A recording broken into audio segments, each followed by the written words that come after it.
Welcome friends on my YouTube channel geography classes. Friends, इससे last video में हमने जो उत्तर का विशाल मैदान और जो हिमालय के दर्रे पढ़े थे, हम आज उन पर कुछ क्वेश्चन सॉल्व करते हैं। तो बिना देरी किए हम लेते हैं हमारा पहला क्वेश्चन। पहला क्वेश्चन है, भारत से उपबंध पुरा चुंबकीय परिणामों से संकेत मिलते हैं कि भूतकाल में भारतीय स्थल पिंड सरका है। पहला ऑप्शन उत्तर की ओर, दक्षिण की ओर, फिर पूर्व की ओर और उसके बाद पश्चिम की ओर। अगर हम क्वेश्चंस की बात करें तो एक डायग्राम के थ्रू मैं आपको बताना चाहूँगा कि हमारा जो भारतीय उपमहाद्वीप था वो संबंधित था हमारे अफ्रीका महाद्वीप से कनेक्टेड था। यहाँ अफ्रीका महाद्वीप के साथ कनेक्टेड था, ठीक है। और भारतीय ये जो प्लेट थी ये पार्ट था गोंडवाना लैंड का पार्ट था। और गोंडवाना लैंड जो है, ये गोंडवाना लैंड सरका था उत्तर की ओर, ठीक है। यानी कि हमारा जो भारत है वो भारत भी किस ओर सरका था, उत्तर की ओर। और सरकते हुए किस से जाके टकरा गया था, ऊपर अंगारा लैंड से, है ना। ये आप जानते ही हैं, हमने डायग्राम में इसको बहुत बार देखा है। तो ये अंगारा लैंड से जाके टकरा गया था। तो इसका जो आंसर है वो हो जाएगा ए, यानी कि हमारा जो भारत है वो उत्तर की ओर सरका था। ओके, नेक्स्ट क्वेश्चन लेते हैं हमारा। नेक्स्ट क्वेश्चन है, निम्नलिखित में से किसका सुमेल नहीं है, कौन सुमेलित नहीं है, कहने का अर्थ है। तो इसमें पहला ऑप्शन है बॉमडीला, जो कि अरुणाचल प्रदेश, एक ये हो गया। उसके बाद है नाथुला, सिक्किम में। तो बॉमडीला कहाँ है, बॉमडीला अरुणाचल प्रदेश में है, राइट हो जाता है ये क्वेश्चन। उसके बाद आगे हम बात करते हैं, तो नाथुला भी सिक्किम में है, ये भी राइट है, ये भी राइट है। भोर घाट हिमाचल प्रदेश में है और पाल घाट केरल में है। देखो, भोर घाट जो है ये रॉन्ग आंसर है, ठीक है। पाल घाट तो केरल में ही है, भोर घाट कहाँ है, भोर घाट मैं आपको बताऊं, भोर घाट है महाराष्ट्र में, ठीक है। ये ध्यान रखना है, भोर घाट कहाँ है, महाराष्ट्र में है। ओके, तो इसका राइट आंसर कौन होगा, भोर घाट, क्योंकि ये सुमेलित नहीं है, भोर घाट हिमाचल प्रदेश में नहीं है। ओके, नेक्स्ट क्वेश्चन लेते हैं। नेक्स्ट क्वेश्चन है, निम्नलिखित में से कौन सुमेलित नहीं है, ठीक है। निम्नलिखित में से कौन सुमेलित नहीं है, ये हम ले रहे हैं। तो निम्नलिखित में से पहला जो है शिवकिला, वो हिमाचल प्रदेश में, राइट है। दूसरा लिपुलेख उत्तर प्रदेश में, बिल्कुल यही ठीक नहीं है, ठीक है। उत्तर प्रदेश में ये लिपुलेख नहीं है। अपना जो लिपुलेख दर्रा है, ये आंसर तो ये हो गया बी। लिपुलेख जो दर्रा है ये कहाँ है वास्तव में, लिपुलेख दर्रा है उत्तराखंड में, ठीक है ना, ये ध्यान रखना। तो लिपुलेख दर्रा कहाँ है, उत्तराखंड में। ओके, आगे हम बढ़ते हैं और लेते हैं हमारा अगला क्वेश्चन, ठीक है। अगला क्वेश्चन है हमारा कि नाथुला दर्रा किस राज्य से संबंधित है। ओके, नाथुला दर्रा किस राज्य से संबंधित है। तो नाथुला दर्रा सिंपल सा क्वेश्चन है, आप जानते ही हैं नाथुला दर्रा कहाँ है, सिक्किम में है, नाथुला दर्रा सिक्किम में है। ओके, नाथुला दर्रा वही दर्रा है फ्रेंड्स जो कि 1962 में बंद कर दिया गया था। चीन और भारत के युद्ध के पश्चात 1962 में बंद हो गया था और 2006 में इसे पुनः ओपन किया गया था, ठीक है। इसके बाद हम आगे बढ़ते हैं और फिर लेते हैं हमारा नेक्स्ट क्वेश्चन। नेक्स्ट क्वेश्चन जो है उसकी हम बात करें तो नेक्स्ट क्वेश्चन जो है वो है, वर्ष 2006 के लगभग मध्य में निम्नलिखित हिमालय दर्रों में से कौन सा एक भारत और चीन के बीच व्यापार बढ़ाने के लिए पुनः खोला गया। ओके, तो अभी जस्ट हमने लास्ट वाले क्वेश्चन में इसी की बात की थी। ये वो दर्रा है नाथुला दर्रा है जो 2006 में खोला गया था। इसे बंद किया गया था 1962 में, ये आपको ध्यान रखना है। 1962 में क्या हो गया था, बंद, और 2006 में इसे खोला गया था। ओके, नेक्स्ट क्वेश्चन लेते हैं। नेक्स्ट क्वेश्चन बहुत ही अच्छा क्वेश्चन है हमारा। नेक्स्ट क्वेश्चन अच्छा है, देख लेते हैं इसे, क्या है ये क्वेश्चन। सूची एक को सूची दूसरे के साथ आपको सुमेलित करना है, ठीक है, और कूट का सही प्रयोग करना है और आंसर बताना है। तो इसमें हम लेते हैं पहला क्वेश्चन, बनिहाल दर्रा। तो सुमेलित करना है, बनिहाल दर्रा कहाँ है, बनिहाल दर्रा है जम्मू कश्मीर में, तो ए का हो गया। दूसरा, नाथुला दर्रा कहाँ है, सिक्किम में है, ये बी का हो गया।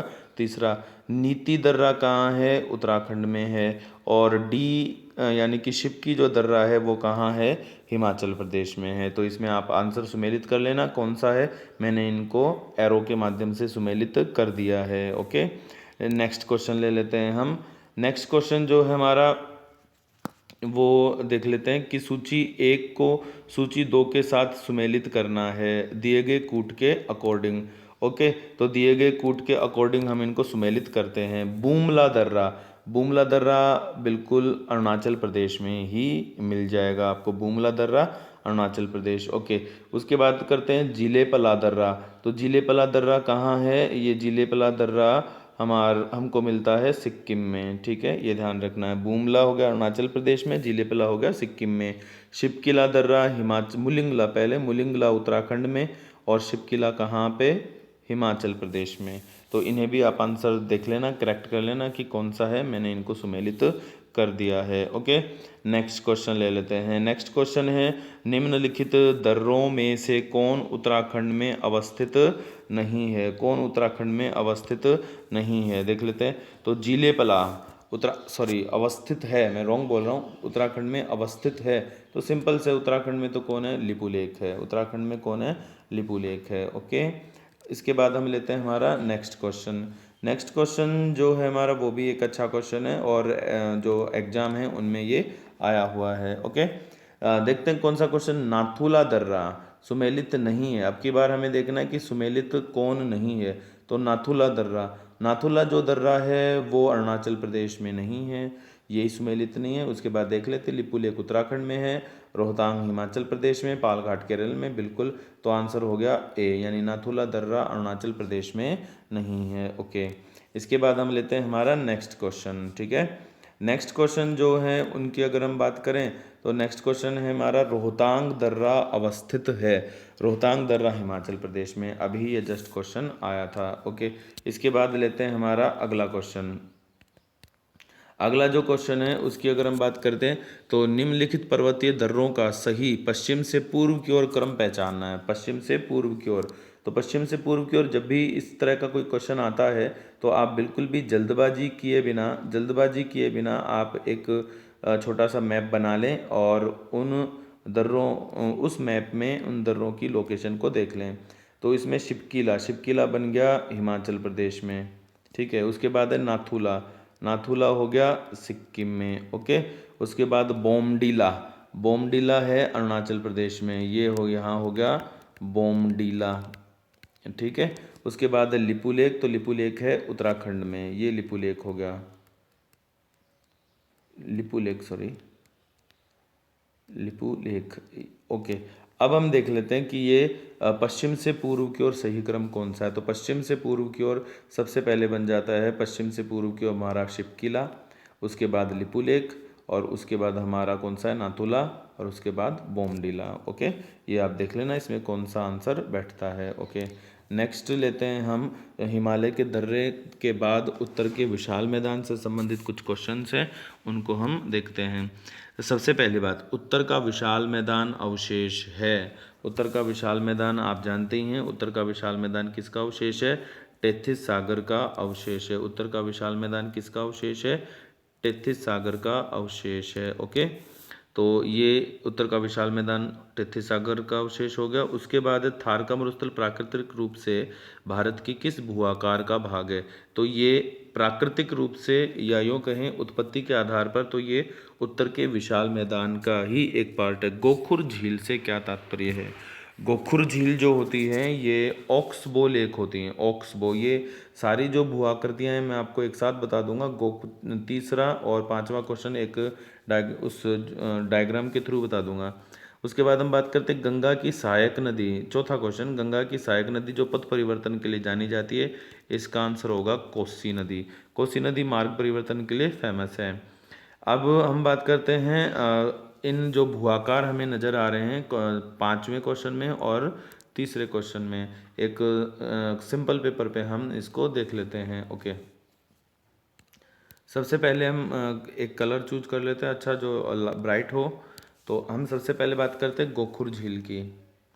गोखुर झील जो झील होती है इस गोखुर झील को हम ओक्सबो भी कहते हैं, ओक्सबो लेक, ठीक है। अब ये बनती कैसे हैं, देखो नदी की प्रौढ़ावस्था में, नदी अपने सर्पिलाकार मार्ग पर बहती है, नदी प्रौढ़ावस्था में सर्पिलाकार मार्ग पर बहती है, जिसे हम विसर्प या मियांडर कहते हैं, विसर्प या मियांडर कहते हैं। अब इस विसर्प के सहारे, मान लीजिए यह नदी का बहाव है, इस विसर्प के सहारे क्या होता है, नदियां मार्ग परिवर्तित कर लेती हैं, नदियां मार्ग में परिवर्तन कर लेती हैं, और नदियों के मार्ग में परिवर्तन की वजह से ये जो गहरे कटाव वाले पार्ट हैं, ये वाले किनारे, गहरे बाहरी जो किनारे हैं, गहरे कटाव वाले जो पार्ट हैं, ये रह जाते हैं अवशेषों के रूप में, और बाकी वाला जो पोर्शन है वो क्या हो जाता है, इरेज हो जाता है, मतलब ख़त्म हो जाता है।